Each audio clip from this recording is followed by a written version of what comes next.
He disappeared in the mountains, and no one looked for him. She went alone and saw what they had been hiding from everyone in the canyon. Look what the silence led to. Subscribe and write in the comments which city you are watching from.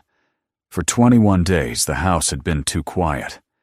At first, Annika Raven tried to convince herself that the silence meant nothing, that her husband, Liam, was simply immersed in one of his field projects, too focused to charge his phone, too determined to be distracted by the outside world. He had done it before, disappearing into the mountains for 2 or 3 days at a time, when measurements required concentration or when weather windows opened suddenly. But 3 days stretched to 5, and 5 blurred into a week, and the messages she sent remained unread, then unanswered, then simply undelivered. She tried reasoning with herself. He was out of range. A battery had died. Maybe he was in one of those narrow canyons where signals dissolved the moment they bounced off bent rock. But reason didn't calm the heaviness in her chest. By the 10th day, she was waking in the middle of the night, convinced she'd heard footsteps on the porch or the scrape of Liam's heavy pack against the doorframe. Each time she hurried to the window, heart pounding, breath shallow. Each time there was nothing. The yard was empty, the street asleep, the mountains in the distance dark and indifferent, their outlines rising like enormous black waves frozen in time. On the 13th day, she wrote to the research station where Liam had been assigned. A careful, polite message. Nothing dramatic. Just checking in. The reply arrived 3 hours later, oddly fast and far too composed. Dr. Raven is on an extended field deployment in a low signal zone. Communication delays are expected. We will notify you of any updates. No signature. No personal note from a colleague. Not even a timestamp of when he was last seen. She read the email 3 times, feeling a cold discomfort settle in her stomach. Something was off. Liam never went into the field without leaving coordinates somewhere. On the fridge, on the back of a receipt, in the notebook where he scribbled formulas while drinking coffee in the morning. It wasn't that he worried about safety, it was simply habit. A system. His way of keeping track not only for her, but for himself. By the end of the 2nd week, she began calling colleagues directly. Most were polite but evasive. One said he hadn't seen Liam in over a month. Another said he thought Liam was working on a secondary project, but wasn't sure. Dr. Ortiz spoke to her last, and his voice was strained, hurried, like someone trying to end a call before saying too much. "I'm sure he's fine," he insisted, but his breath hitched oddly, and the line muffled as though he'd covered the phone with his hand. He was working on something very important. He ended the call before she could ask what that meant. At night, Annika wandered the hallways of their home, touching the back of Liam's chair, straightening the jacket he'd left on the banister, opening his office door only to close it again. The mug he always used, black ceramic with chipped glaze on the handle, stood on his desk, still carrying the faint scent of burnt coffee. She couldn't bring herself to wash it. The house felt suspended, as if holding its breath for someone who might not return. On the 15th day, an unmarked car stopped in front of the house. 2 men stepped out, wearing identical dark jackets, the kind used by contractors or low-level government agents trying not to look official. They introduced themselves with vague titles and asked to come inside. Annika let them, expecting news, any news, yet their questions were unsettling in how irrelevant they seemed. They asked not where Liam had gone, but what he had left behind. They wanted to know whether any of his research materials were in the house. They scanned the shelves, paused near the hallway closet, examined the bookshelf in the study. One of the men asked whether Liam had kept field notebooks at home. Another asked about external drives, maps, or sensitive materials. Not once did either of them ask how she was coping, whether she'd last heard from him, or whether she had any idea where he might be. They left after 15 minutes, neither reassuring her nor giving information, simply saying, "We will update you if necessary." There was something faintly threatening in the tone, as if the burden of silence had been shifted onto her. 2 days later, a woman appeared at her door, well-dressed, calm, with a laminated badge clipped to her coat. She claimed to represent a regulatory committee, though the name meant nothing to Annika.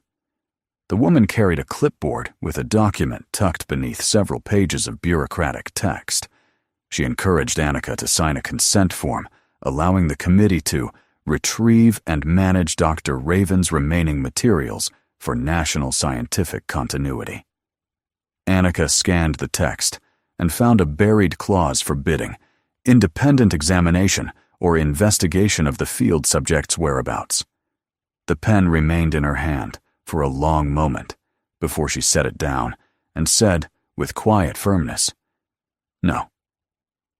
The woman smiled tightly, closed her clipboard, and left without insisting. That night, unable to sleep, Annika opened the metal storage cabinet in Liam's office. He used it for what he called rough drafts papers he intended to organize later, but rarely did. Inside, she found maps of the mountain region surrounding the national park, but they weren't the official station prints. These were heavily marked, layers of notes and coordinates, geological symbols, and contour changes. Some were crumpled, others torn, as if reworked repeatedly. One map in particular drew her attention. A canyon, deep and narrow, marked with thick red ink. Around it in the margin, Liam had written short, fragmented lines. Unstable chamber, unconfirmed deep resonance, and finally, in unmistakable handwriting, "If something goes wrong, look here." She felt a sudden rush of clarity, a jolt of recognition that shook her as deeply as the fear. Liam had left her a message. He'd disguised coordinates as dates only she would understand. The day they met, the day they married, the day he proposed a silly hiking trip in the rain because he wanted to test a new theory about erosion, even though they both slipped on wet stones and laughed for an hour. He knew she would notice the pattern. He knew others wouldn't. Whatever had happened to him, he had prepared for the possibility that only she would come looking. She spent the next hours collecting his notes, sorting through every piece of information he'd left behind.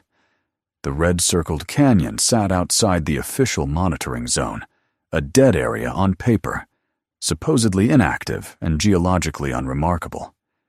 Yet Liam had clearly spent an enormous amount of time studying it. Why? What had he seen there that made him return quietly, without notifying anyone?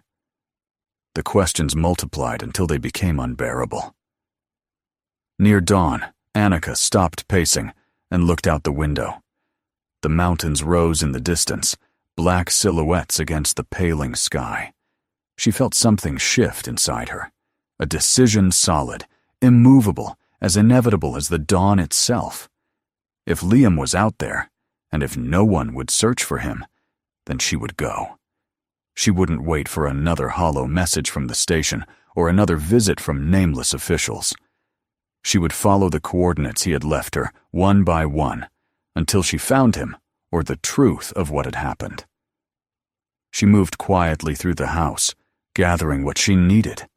Years of fieldwork had made her methodical. She packed a rope, a first aid kit, weatherproof clothing, a headlamp, dried food, a compass, a portable solar charger, and the maps she'd reconstructed from Liam's notes. She checked the forecast cold, but clear, and filled her water containers. Before leaving, she paused in the hallway, touching the doorframe with her fingertips. It felt cold. The house seemed to watch her as she left, as though aware that a boundary had been crossed, one that could not be undone. She drove through the early morning shadows, heading toward the park. The roads were empty, the world hushed. When she reached a dense patch of forest at the base of the mountains, she parked the car behind a cluster of pines, hiding it from the road. From there, she walked until she was certain no one could trace her, and then she brought out Liam's map. The starting point of the trail, a faint, almost invisible entry, tucked between two massive rocks, lay less than 50 meters from where she stood. Annika's breath caught when she saw it. The grass in front of the rocks was flattened, disturbed recently. Someone had been here. She knelt, touching the ground with her fingertips.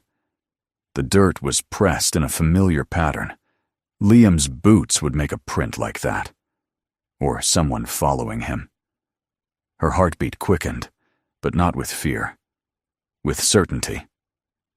She adjusted her pack, steadied her breath, and stepped through the narrow opening between the rocks. The world on the other side felt different, wilder, untouched, like a place forgotten by maps and officials, and even time itself. A faint trail wound upward into the first shadows of the canyon. She could almost imagine Liam walking it, head bent, lost in thought. She tightened the straps on her pack and followed, feeling the mountains close around her as she disappeared into the hidden path he had left behind. The air grew cooler, the sky narrower, and the silence deeper, as though she were descending into the lungs of the earth. She kept moving, knowing the deeper she went, the closer she came, not only to Liam, but to whatever had pulled him into this place and kept him from returning home. With each step, the world behind her faded, and the canyon swallowed her, drawing her forward into the unknown. The canyon tightened around Annika like a long, narrowing throat, swallowing the daylight little by little as she moved deeper into its winding passage. The walls rose on either side in jagged, towering slabs of shale and basalt, their surfaces scarred with fractures that looked recent. At first, she tried to ignore the faint tremors under her boots, telling herself that the earth often shifted in places like this, that shallow quakes weren't unusual. But after the 5th or 6th time the ground seemed to hum beneath her soles, she stopped, lowered herself to one knee, and pressed her palm to the dirt.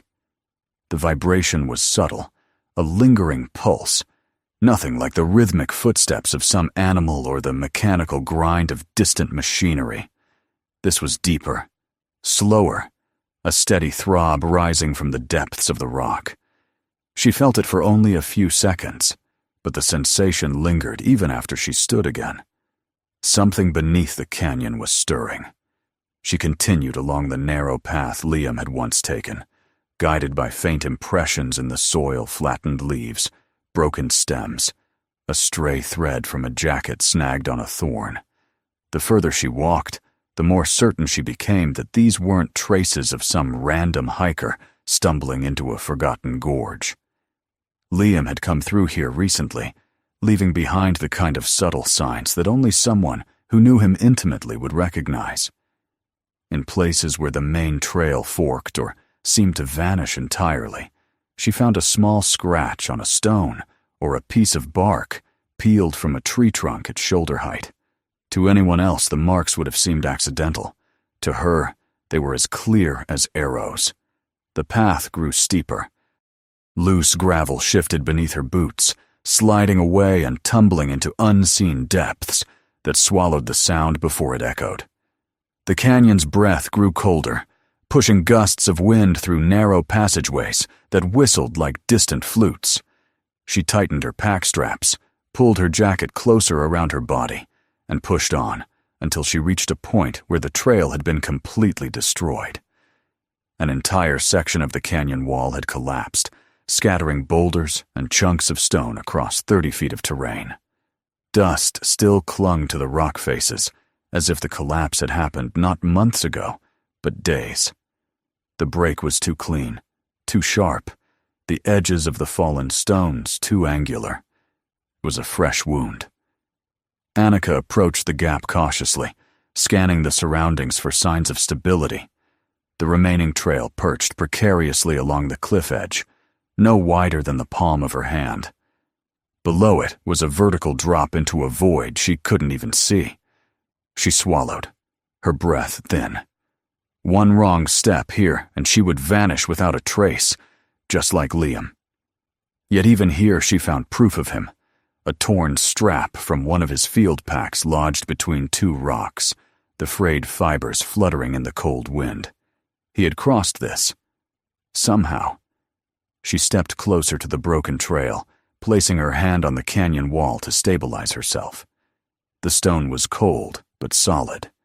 Slowly, carefully, she edged sideways along the narrow ledge, toes angled into the rock to maintain leverage. Each movement was deliberate, measured. She could feel her pulse in her fingertips. Once, her boot slipped on a patch of grit, and her stomach lurched as her body teetered over the void. She caught herself against the canyon wall, exhaling shakily as she regained her footing. She reminded herself that Liam had done this too, that she was following him, one step at a time.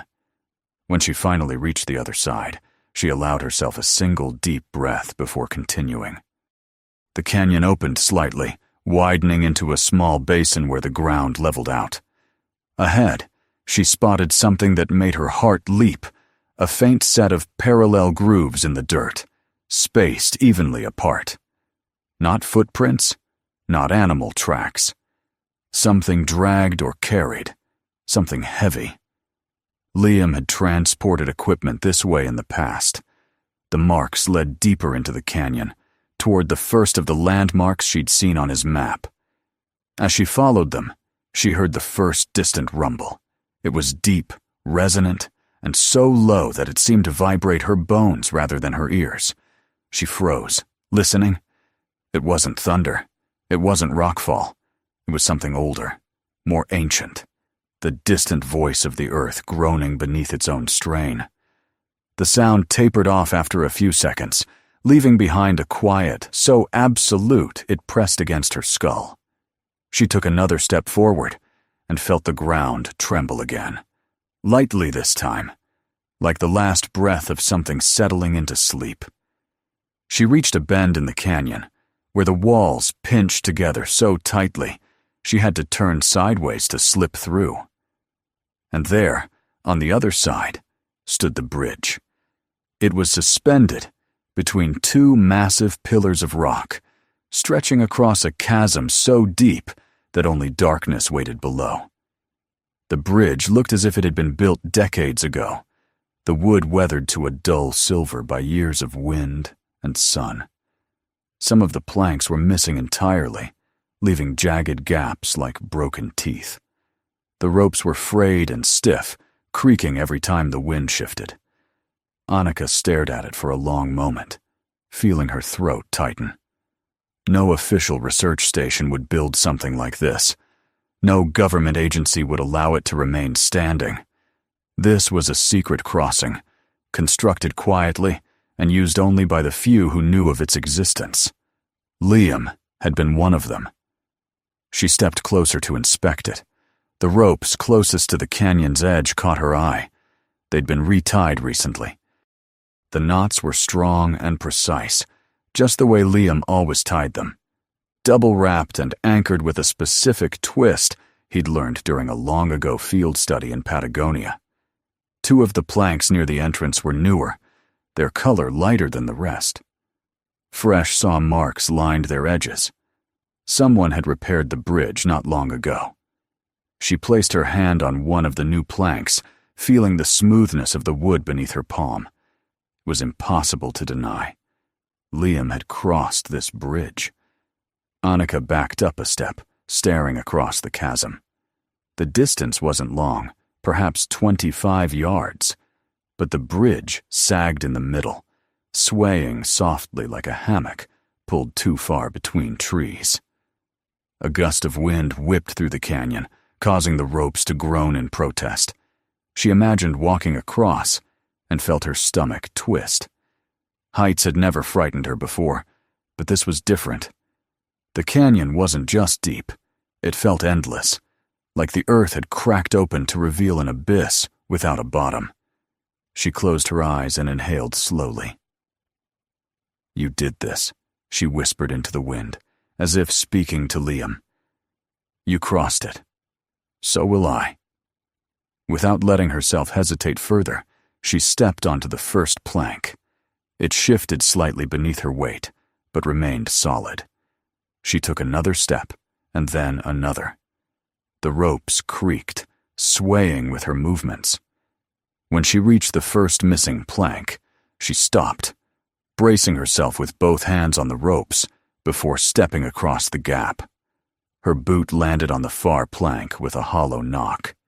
She exhaled, realizing she had been holding her breath. Halfway across, the bridge trembled violently. A sudden gust slammed through the canyon, sending the structure pitching sideways. Annika grasped the ropes tightly, her knuckles whitening. The wind howled around her, pulling strands of her hair loose and whipping them across her face. She waited until the gust passed, before inching forward again. When she finally stepped onto the far side, the wooden platform beneath her feet felt like the most solid ground she had ever known. She leaned against a boulder to steady herself, breathing deeply as the adrenaline slowly drained from her body. When she felt her heartbeat settle, she pushed herself upright and continued along the narrow ledge. A short climb later, the canyon opened into a sheltered recess carved into the rock. Nestled there, barely visible unless one stood directly in front of it, was the structure she had come to find. The cabin clung to the cliff face like a secret. Its back wall was the canyon itself, a natural surface partially hollowed out. The rest of the structure had been built by hand-weathered planks, fitted tightly together, corners reinforced with metal brackets that had long since rusted. A small window sat crookedly on one side, its frame warped by years of exposure. One of the shutters hung loose, tapping gently against the wooden wall whenever the wind stirred. Annika approached slowly. The cabin was too quiet. Not abandoned, quiet, as if waiting. She reached for the door. The wood was smooth at the edge, worn down by many years of use. But when she pushed, the hinges gave way without resistance. The door swung inward with a soft groan.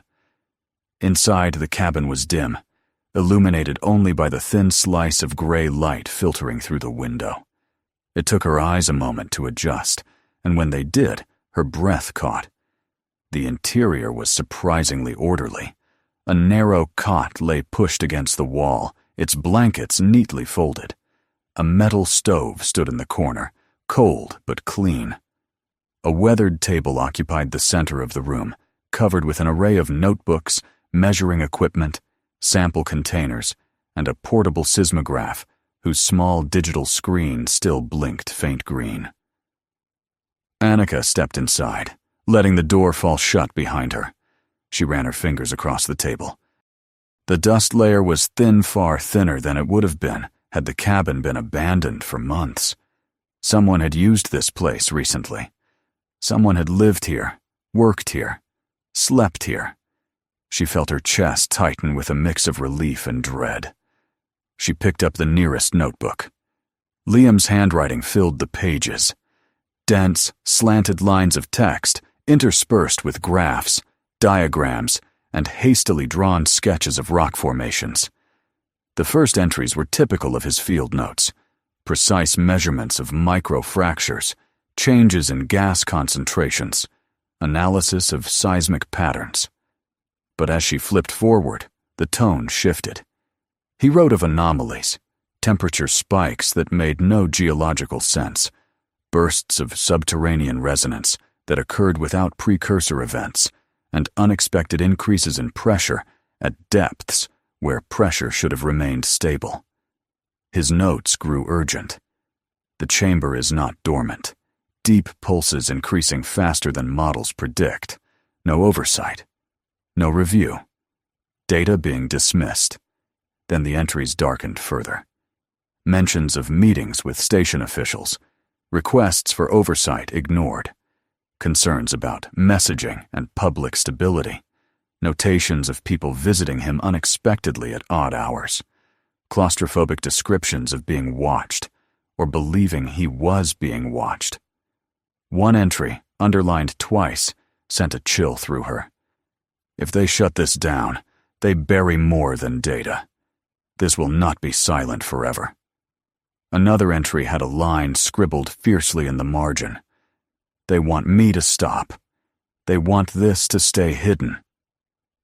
The final pages were fragmented, as though he'd written them while rushing or under pressure. Unstable resonance, increasing, abnormal for any dormant system. Cross-checking patterns.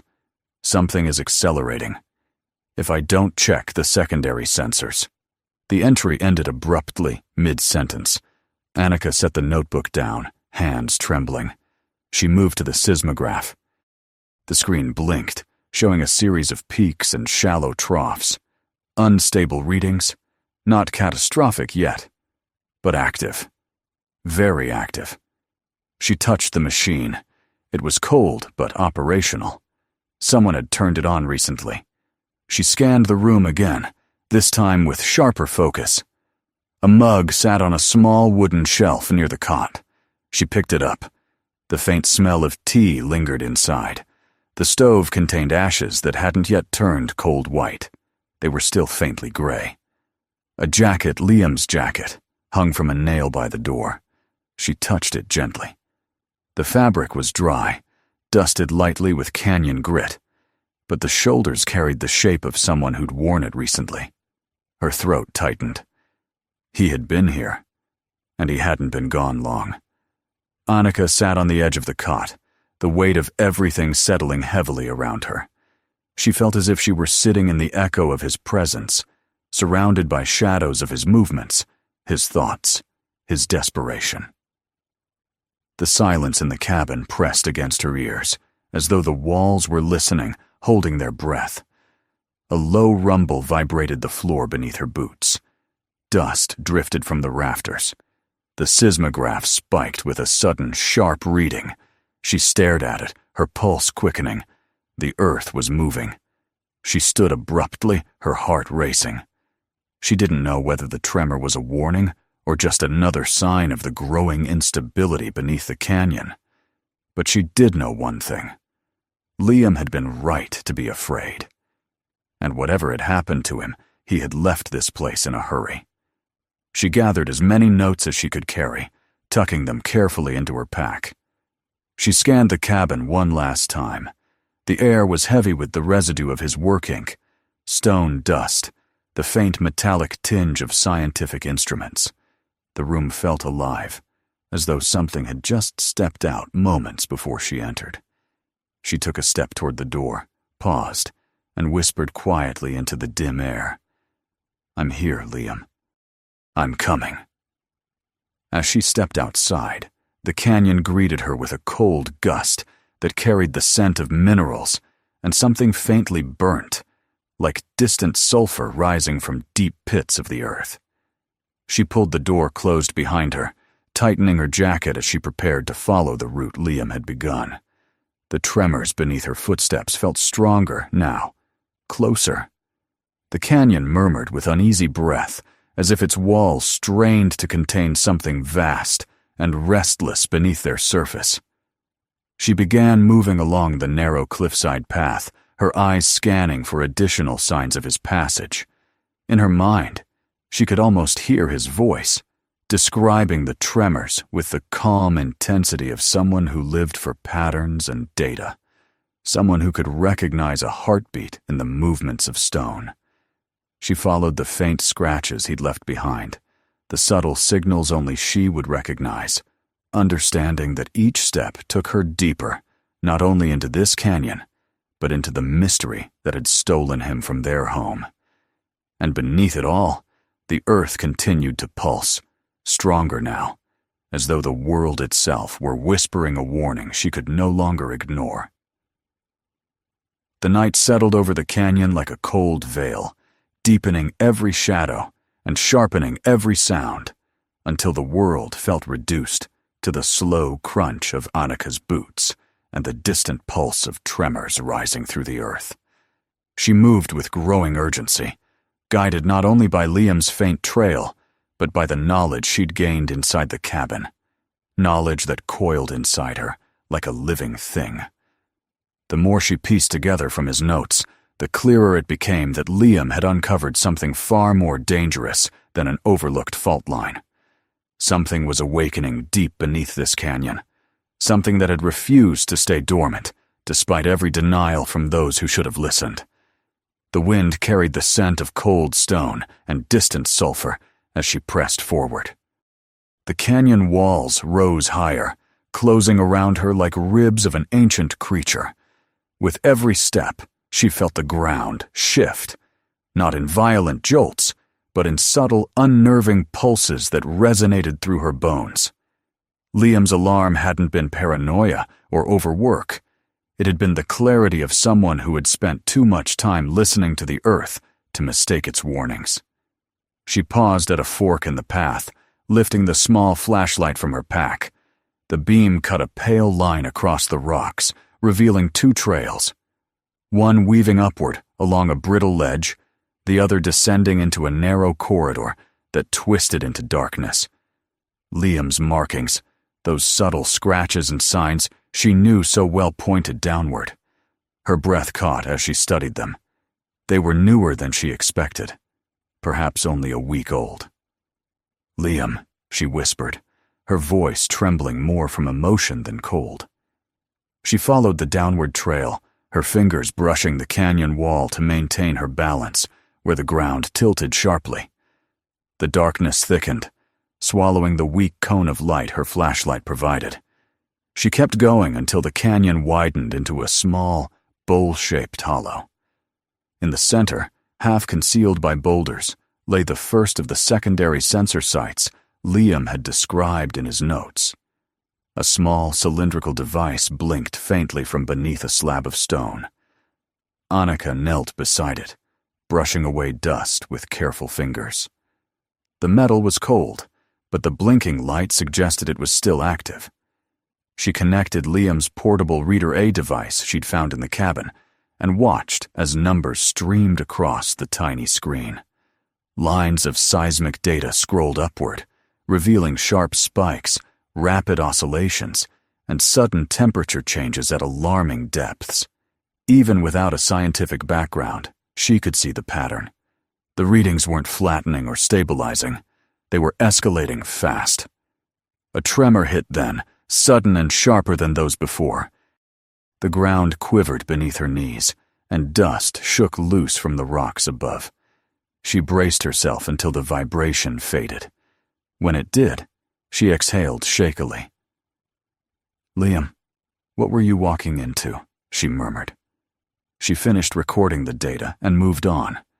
According to Liam's notebook, another sensor lay farther along the ridge, near an old landslide scar. She followed the terrain upward, maneuvering through a labyrinth of jagged rocks. The night sky flickered intermittently, brief flashes of light far in the distance. They looked like lightning, but she heard no thunder. Perhaps it was too far away, or perhaps the noise was drowned beneath the groan of the earth itself. By the time she reached the second sensor, the air felt charged. The device lay half buried beneath a crack in the cliffside, its light blinking erratically. She connected the reader again, watching as temperature data surged across the screen. Sharp spikes, gas levels rising beyond anything natural, deep pressure resonances that formed a pattern like a heartbeat, accelerating into panic. She swallowed hard. These weren't warning signs. They were signals active, urgent, and undeniable. The last sensor was supposed to be near the canyon's edge, where the land dipped into a shadowy trench carved by centuries of erosion.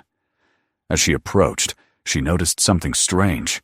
A set of footprints, large, heavy, and recent pressed into the loose soil. Not Liam's. They were too broad, too fresh. She knelt beside one, tracing the outline with trembling fingers. Someone else had been here. Someone had followed him. Or worse, someone had been hunting him. A rustling sound echoed through the canyon then, sharp enough to slice through the cold air. Annika rose slowly, turning her flashlight toward the noise. At first she saw nothing but the shifting shadows of the rocks. Then, just at the edge of her light, she caught the brief glint of metal, a reflective surface moving behind a boulder. She froze. "Who's there?" she called out, though the moment the words left her mouth, she regretted them. Silence answered her, heavy, dense, and suffocating. She stepped backward, keeping her light trained on the boulder. Another tremor rolled beneath her feet, stronger this time. Pebbles skittered down the slope. A crack echoed from a cliff overhead. The ground felt thinner under her boots, as if the earth were hollowing out from below. She backed away slowly, prepared to turn and run, when a figure stepped from the shadows. It wasn't one of the officials she feared. Not the government agents who had erased Liam's warnings and buried his research. It wasn't someone from the canyon patrols or any park staff. It was someone she knew almost as intimately as she knew Liam. Gabriel Morgan. But he didn't look like the confident geologist she remembered from Liam's old field photos. He looked worn, exhausted, gaunt from weeks, maybe months of living on the edge of collapse. His clothes were torn at the sleeves, and one of his boots had been crudely repaired with strips of fabric. He leaned heavily against the rock, his eyes sunken, but burning with the same fierce urgency she'd seen in Liam's notes. He spoke her name like a question, like a prayer. "Annika." She lowered her flashlight, breath trembling. "Gabriel, you're alive?" "Barely," he rasped, pushing away from the stone. He staggered slightly, and she rushed forward just in time to catch his arm. His skin felt cold beneath her fingers, and he winced, as if every muscle in his body had been strained for too long. "He looked for you," Annika whispered. "Liam searched for you everywhere." Gabriel closed his eyes for a moment, his face tightening in pain that wasn't entirely physical. "I know, but I couldn't go back. They were watching." And the more the tremors grew, the more dangerous it became. She helped him sit on a stable rock outcropping. He took several slow breaths before speaking again. "You found the cabin." "I did. And the notebooks," she nodded. "Everything. I know what you were studying. I know what they shut down." His expression darkened. "Then you understand why it's not safe anymore. Not for the park. Not for the surrounding towns. Not for anyone." Annika inhaled deeply, steadying herself. "Gabriel, the readings. They're getting worse, all of them. I read the sensors. Liam read them too. He was right, wasn't he?" Gabriel looked at her with a hollow grief that answered the question without words. Then he said it aloud, the truth she had feared since she stepped into the canyon. "Yes, the magma chamber is rising." The wind howled through the canyon like a distant scream. Gabriel continued, voice trembling with both exhaustion and fear. "The system has reactivated, not gradually violently. The pressure is climbing faster than anything in the models. The fractures are rising toward the surface. Gas output is spiking beyond thresholds. When it breaches..." He didn't finish the sentence. He didn't have to. Annika felt a cold dread wrap itself around her spine. "How long do we have?" Gabriel shook his head. "I don't know. Hours, maybe a day if the system stalls. But the tremors..." He pressed a shaking hand against the stone beside him. "They're accelerating. You can feel it, can't you?" She could. The earth vibrated gently beneath her boots, a quiet warning pulsing upward. "We need to leave," she said. "We need to find Liam. Bring both of you back. Warn the towns, the rangers, the whole region." "No," Gabriel said sharply, grabbing her arm with surprising strength. His eyes were fierce with desperation. "We need the data first. The primary sensor array. The one we hid near the old fire line. That's where the full readings are. Without them, no one will believe us. Not after what happened. They'll say we fabricated everything. They'll say we tampered with the equipment." Annika felt the terrible weight of truth in his words. Without proof, no one would act. And by the time they did, it would be too late. "Show me," she said. Gabriel nodded weakly, trying to stand. She helped him to his feet. He was unstable, leaning heavily against her, but determination fueled his steps. As they climbed toward the fire line, the tremors grew closer together, no longer separated by minutes, but by seconds, like the breath of a massive creature rising from beneath the stone. The air thickened with heat, and the scent of sulfur intensified. Even the wind felt different, swirling erratically as if trying to escape the canyon.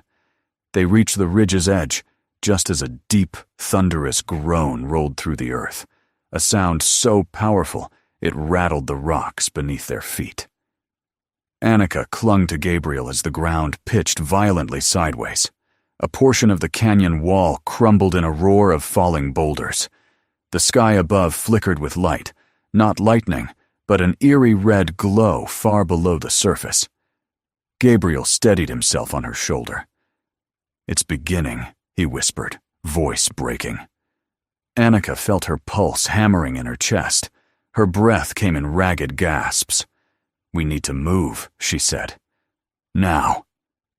But before they could take another step, headlights flared across the ridge behind them. A black SUV skidded to a stop, and 3 figures emerged: Kessler, Daw, and the woman with the bright, falsely calm smile. They had found her. Gabriel paled. No, not them. Annika stepped in front of him, her jaw tightening. She had no weapon, no advantage, except the truth Liam had died for, and Gabriel had nearly lost his life to reveal.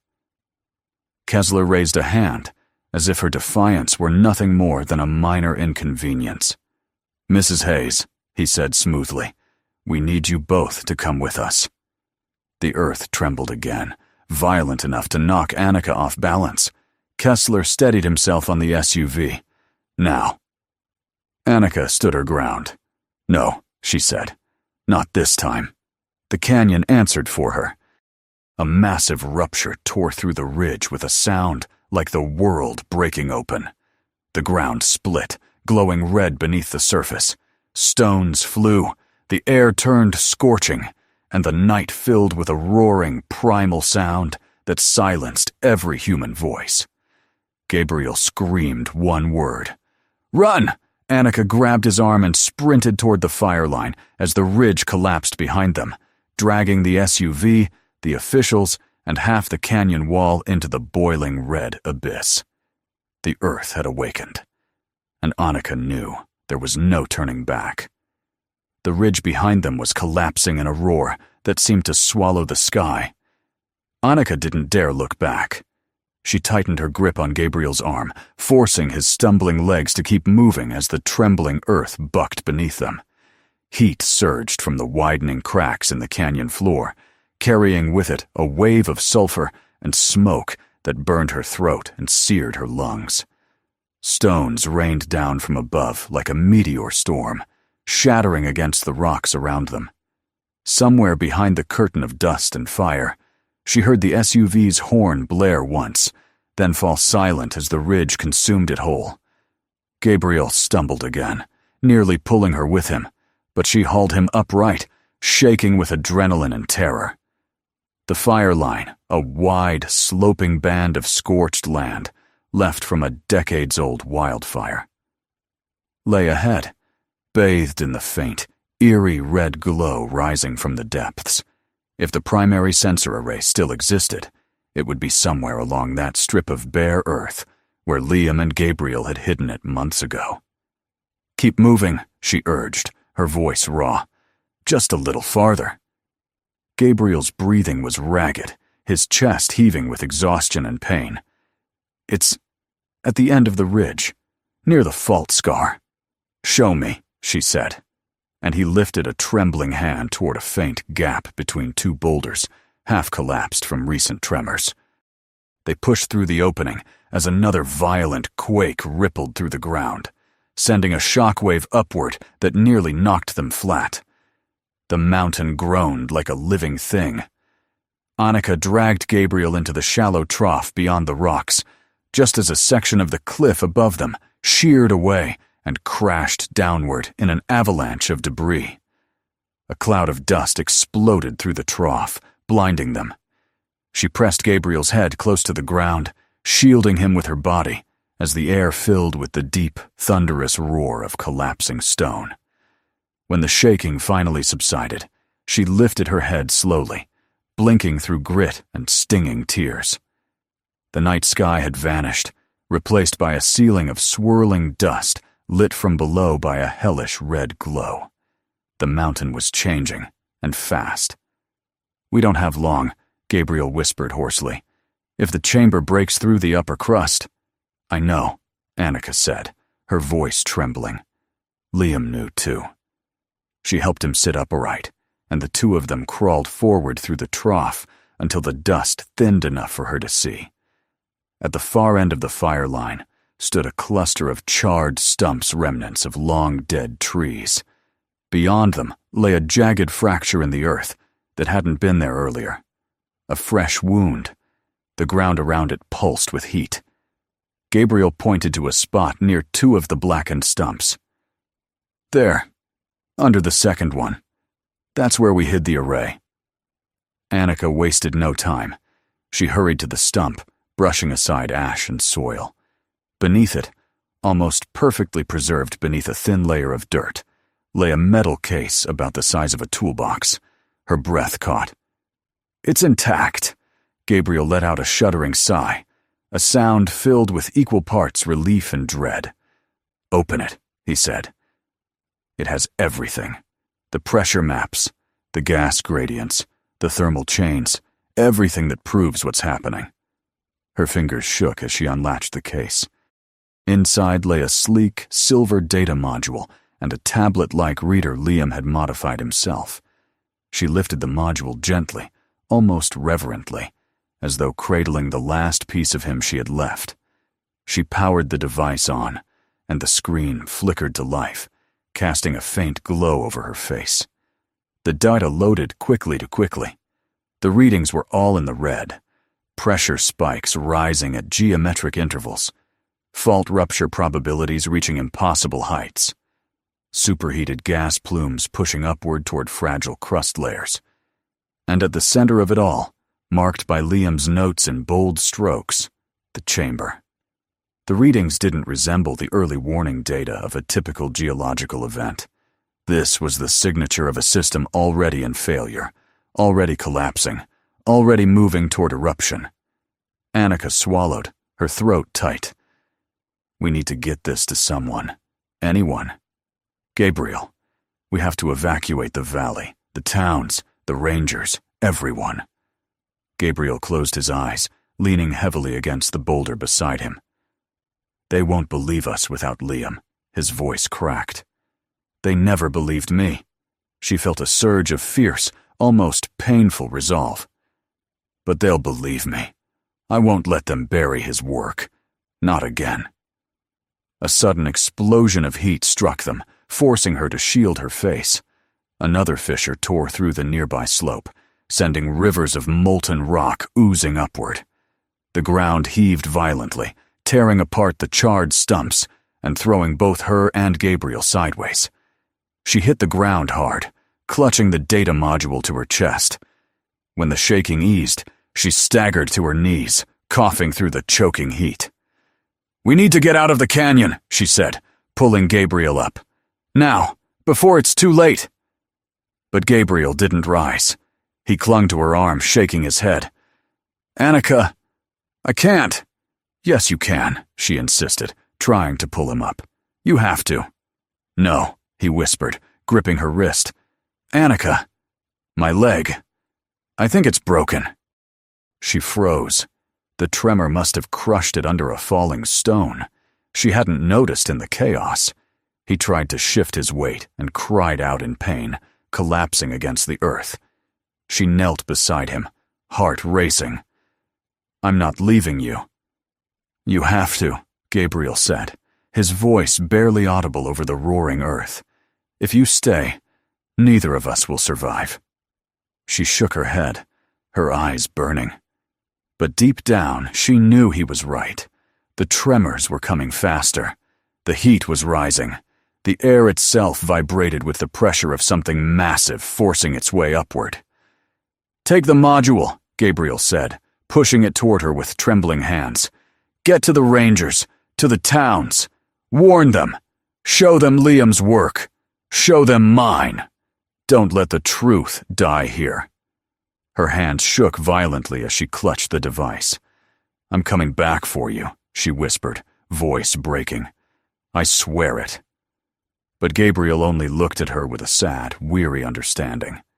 "Just make it out," he said. "For Liam." The ground beneath them shook again, this time with a force that split the slope open like a cracked shell. A deep, thunderous roar rolled through the canyon, drowning all other sound. Fire erupted from the far side of the ridge, shooting upward in a towering column of incandescent rock. Annika staggered to her feet, clutching the data to her chest. She took one last look at Gabriel, the man who had tried to protect Liam, who had risked everything, who had carried the truth alone for far too long. "Run," he mouthed. She turned and ran. The ground buckled beneath her, forcing her into a desperate sprint across unstable terrain as the mountain convulsed.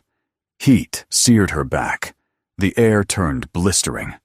Stones rained down from above, and she dodged them blindly, guided only by instinct and the faint memory of the narrow passage that led back to the upper trail. Her lungs screamed for air, her legs trembled, her vision blurred, but she didn't stop, couldn't stop. Not with the world collapsing behind her. She burst through the last cluster of rocks, just as the canyon floor behind her erupted in a violent spray of molten rock. The blast hurled her forward, sending her tumbling across the ground. When she finally stopped, gasping and bruised, the night sky was visible again, lit by the terrible glow rising from the canyon's depths. She dragged herself upright, staggering toward the silhouette of the distant pines. The car lay hidden somewhere beyond them. Safety. Signal. A chance to warn others. She clutched the module to her chest and pushed forward, step by agonizing step, as the mountain behind her roared like a beast awakened from centuries of sleep. She did not look back. Not until she reached the edge of the trees. When she finally turned, the canyon was no longer a canyon. It was a cauldron of fire. An entire world of red light, falling rock and rising ash. A place that had taken Liam from her. A place that had tried to take her as well. But she had escaped. With his truth. With his final message to the world. And as she stumbled toward her car, limbs shaking, lungs burning, she whispered into the wind, "I'll make them listen, Liam. I promise." Behind her, the mountain split open with a deafening roar. Ahead of her, sirens began to pierce the night. And Annika kept walking. Subscribe to the channel so you don't miss the next stories. Watch more videos on the channel and share this one with someone who loves a good story.